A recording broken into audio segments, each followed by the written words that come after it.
Hi, it's Jane. It's been a while. We're talking about gray hair and going gray, and we're doing it again. It's been a couple of years, maybe, I don't know. But I have been letting my hair grow out and then only coloring this front pie section here, right? So I've been taking my professional color. I think now I am using Kenra.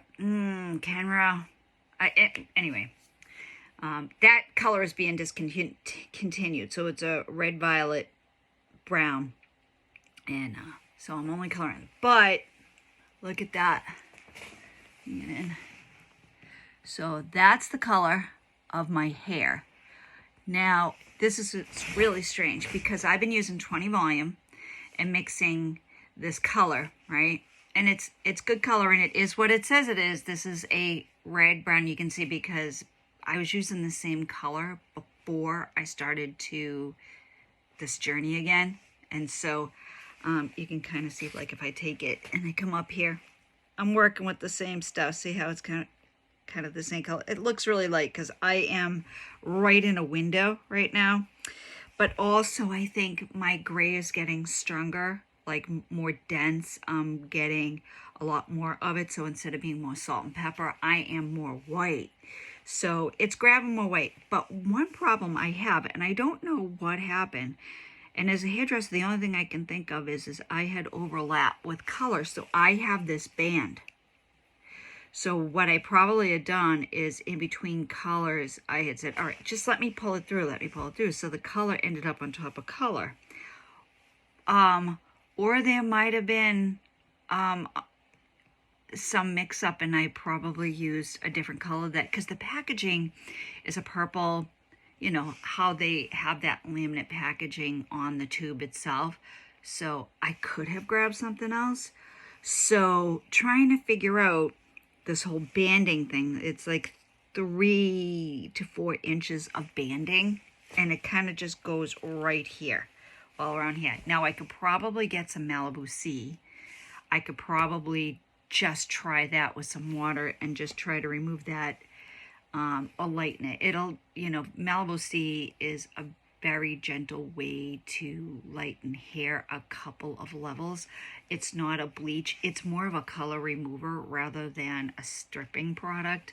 So I have no makeup on. I went and got my coffee this morning and started to work right away at my job. So, yeah, that's why I look, and I'm tired. I didn't get much sleep the night before last, and I caught up on some sleep, but not all of the sleep that I needed. And so I keep looking at this banding, and I'm like, what am I going to do? I mean, it's getting like an ombre all the way down here, but I don't want to keep going back and doing that. So I have to lift it. Now, I know that we've used everything from Pert to Prel. You can take vitamin C tablets and crush them up and mix them with, like, even dish soap, and try to lighten it that way. The vitamin C, because the ascorbic acid in it, can do the same thing as Malibu Sea, hence the C in Malibu Sea. There's other things in Malibu Sea, though, that make it more appropriate for being safe for hair color. Anyway, so I'm here with that, and I'm just sitting here looking at it, but I just wanted you to see that this is where I'm at. I remember seeing, what's her name, Michelle Savage or whatever her name is. She's sometimes on with, I don't know, The View or something like that. I don't usually watch the daytime talk shows because I'm always working. So, but I remember she had this really cool, like, double kind of hair color look. It was gray everywhere else except for this strip. And of course, my widow's peaks are so far back, you know. Obviously I just have a really, really high forehead, and you know, so I have been dotting color in there. Plus I find when I put makeup on and I'm applying bronzer and contour, I apply it here, and as I brush and blend, it always gets on these little fine little hairs right there, and it tints them that color anyway. And I don't like that. It just, you know, it looks like you got makeup in your hair. So I figured, let me just color the widow's peaks. The way I see it is, when eventually this like 5 inches of gray, it's about 5 inches from the base, right? It's finally another 5 inches. And, I've been cutting it off like every 6 months, a half an inch, right? To 3/4 of an inch. I've been just doing a basic blunt trim. And so once it gets down to that, should be in 1 more year. I should be there 1 more year if I don't lose my mind. Now, I have a girlfriend that constantly tells me, I hate your hair gray. I hate it gray. And, when somebody's struggling to be like, what am I going to do? Because there is no easy way to get around it. Like, you can lighten your hair all you want. You can bleach it to a level 9, whatever. And it's going to be yellow. It's, if you try to tone it down, toners don't last that long. I mean, they say permanent, but they actually aren't. They fade. So you put a color on top of a toner, you end up, the color fades, the toner fades, and you're back to just a very inconvenient look. It's not something that I like. But I'm starting it again. I'm trying to keep this section up and out of the way. I got to figure out what to do with this banding.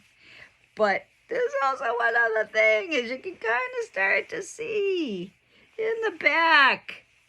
Now, one thing that looks kind of cool is if I French braid it, all those different colors look really interesting, because as the braid plates, like each strand kind of gets pulled into the chunks of strand, they have their own color. So it oddly looks kind of neat. And then, of course, when I pull it up, all you're seeing is this. And so one of the little tricks I do is, instead of trying to paste it down with hairspray, and to me, hairspray, because of all the chemistry that's in it, is you get it on your skin. It's, you could try to block it off as much as you can. But at this stage of the game, the grays is so resistant to even the strongest hairsprays, I started using Aquaphor. So I take some Aquaphor, I warm it up in my hands, and as I pull my hair up into a ponytail, well, I obviously pull my hair up into the ponytail or the bun or whatever, right? And before I, do this with my hands, because I don't want to get all that stuff in, then if I want to pull this down or make this work or take those flyaways, that's when I use the Aquaphor. And I think that's something, I saw something on TikTok that women in the armed services do when they have to pull their hair back, and then they flatten it with a piece of dental floss. Now, I'm not going to use dental floss for that. I can use a comb and it'll stay relatively tight. And I'm finding it doesn't make my hair, I mean, obviously it's a product that is petroleum based. It's going to have a texture after it. But if you brush it through when you're, done for your day with that hairdo, right? It tends to break up pretty quickly, and it doesn't make your scalp greasy. Now, I don't have greasy hair, and I don't have problem scalp issues or anything like that. But anyway, that's where I'm at. And of course, without any makeup, I look like my whole appearance is gray. But what are you gonna do? I'm gonna be 60 in a couple of weeks, so that is what it is. But one of the other fun things that I did is a permanent liner on my upper lids. So much easier. I find that even just having this permanent eyeliner with a smidge of mascara gives you a look, some gloss, or one of those really moist lip balms. I really like the CoverGirl Yummy products. Those are nice. Or, any one of the lip balms that have a tendency to ramp up the gloss, as opposed to that chappy kind of sticky, waxy chapstick stuff. But that's it. Okay, wish me luck.